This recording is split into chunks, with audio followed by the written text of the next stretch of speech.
Hi writers, thanks for tuning back in to another writing lesson. We're getting towards the end of our writing project.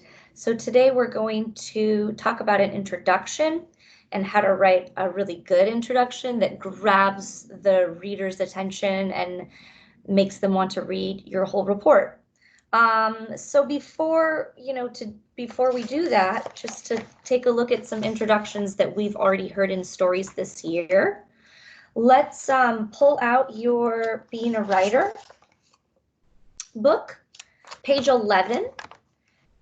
On page 11, it says interesting introductions from 3 nonfiction books. I'll read them to you. This first one is from the book Into the Sea, which I actually think I don't have that one. I think that one is at the school, unfortunately. That's the one where all the little baby turtles are just hatched and are going out into the sea. Tap, tap, scritch. The tiny sea turtle is the last hatchling to break out of her leathery egg and crawl up the sides of a sandy nest. She is not much bigger than a bottle cap, like that small, and would make a good meal for a hungry seabird or a crab. Okay, so what makes that a really good introduction? Think about that for just a second. What makes that a really good introduction that makes you want to read and not be able to put it down?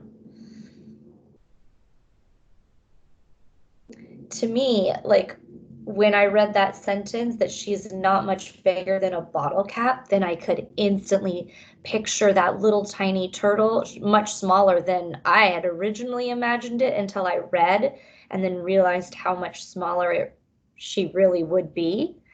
And I wanted to keep reading because I don't want a hungry bird or a crab to get that little turtle. I love turtles, so I want to keep reading. That grabbed me. Hopefully it grabbed you too. If not, let's look at another one.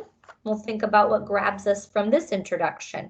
This one is from A Pack of Wolves and Other Canine Groups. I read some of that. It says, when you think of a wolf, you might think of wolves in movies, cartoons, and fairy tales. Some are shown as wild, bloodthirsty beasts, howling at the moon. They also appear as werewolves, which is a half wolf and a half human creature in horror stories, or as the big bad villain who eats Red Riding Hood's grandmother. So what are real wolves like? You might be surprised. So think about that for a second. Why was that a really good introduction? What grabbed you? What made you want to read a little bit more about wolves?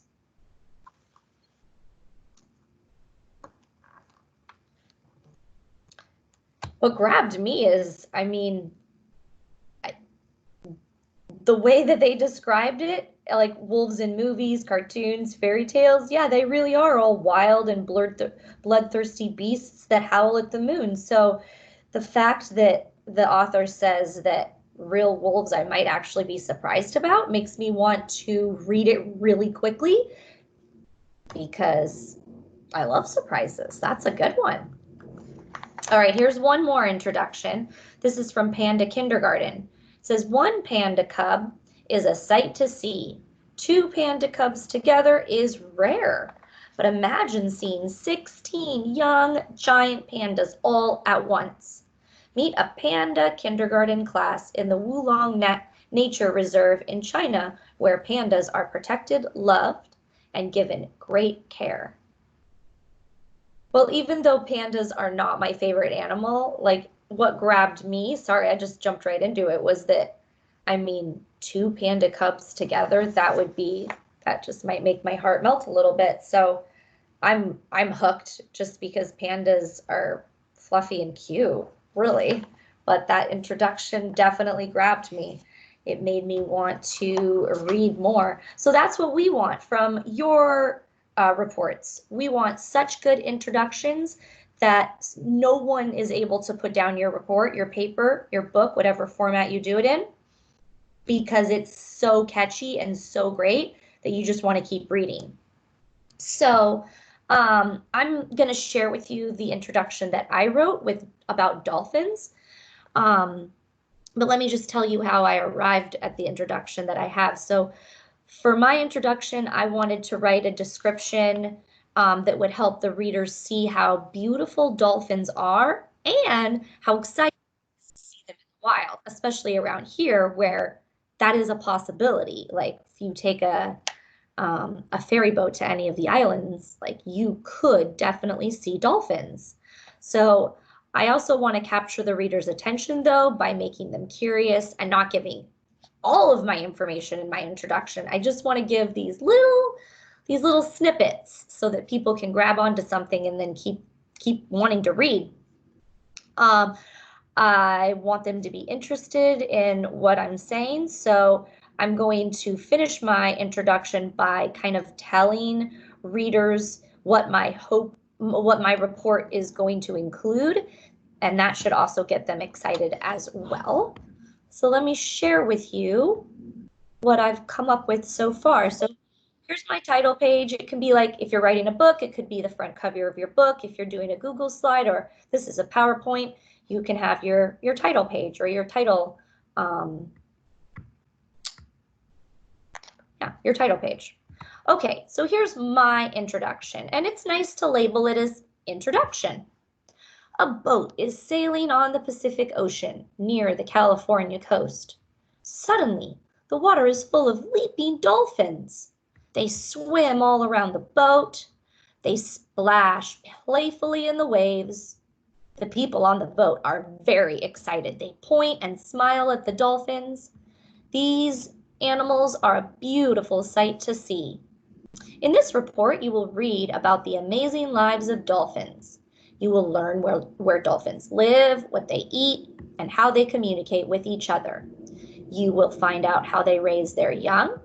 You will even learn how humans and dolphins are alike. By the end of this report, I hope that you will be as excited as I am about these incredible animals. Okay, so notice in my introduction how it wasn't any of my facts. I was kind of setting the scene and explaining, about how excited people can be. Maybe, you know someone, or maybe you've been in a situation just like my introduction, and even if you haven't, you can picture yourself being there because there's a lot of description. Splash playfully, pointing and smiling, leaping dolphins. There's a lot of description so that you can picture everything.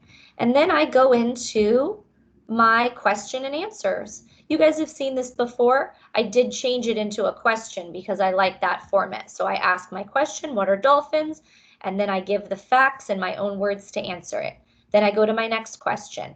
How do they raise their young? I ask my question, and then I use my facts in multiple sentences to answer that question.